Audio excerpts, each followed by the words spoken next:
I definitely think that the kind of citizen science approach where you involve people in the science that is based on certain forms of heritage and forms of knowledge about the past, that is a way forward.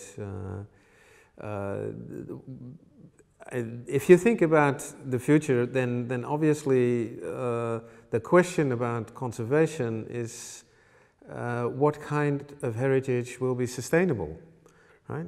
How can it last so that people both continue to enjoy it and respect it and see it as something valuable in their own lives, as well as, you know, keep it in a way that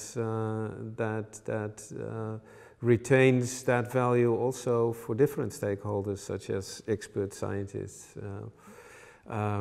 And that will involve more participatory heritage management, I think. If you don't go in that direction, one of the results might be that you get, you know, huge heritage sites that are trampled underfoot by thousands and thousands of tourists, just because the major interests there are either you know, the scientists who can keep part of the heritage inviolate and let the rest be destroyed by large visitor numbers, or, you know, the economic interests of tourist companies that want to, tourist companies and governments, of course, that want to exploit these areas for their revenues.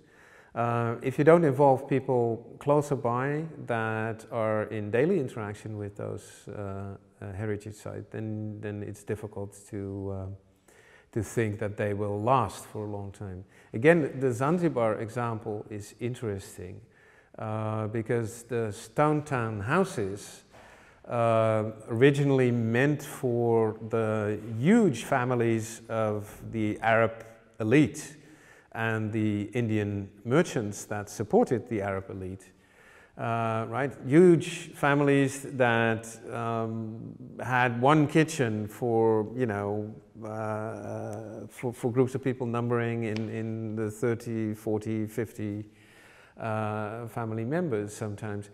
After the Zanzibar Revolution, which in a way meant that Africans once more took power and kicked out the Arabs and the Indians, took over these houses, but they took them over as almost nuclear families.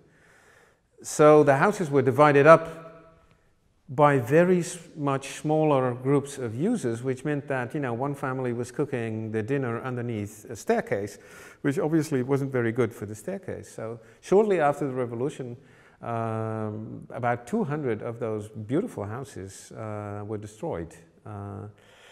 It shows that everyday users are essential in conserving heritage.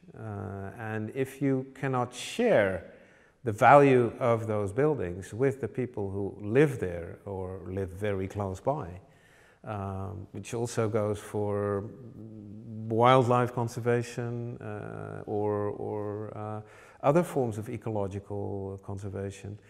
The sustainability of those sites is very difficult to maintain. So you will need to push forward those initiatives that talk about shared wildlife management or shared conservation policies, or maybe designating buildings for new uses that do not conflict with the way they were used earlier, and that allows for good maintenance of them.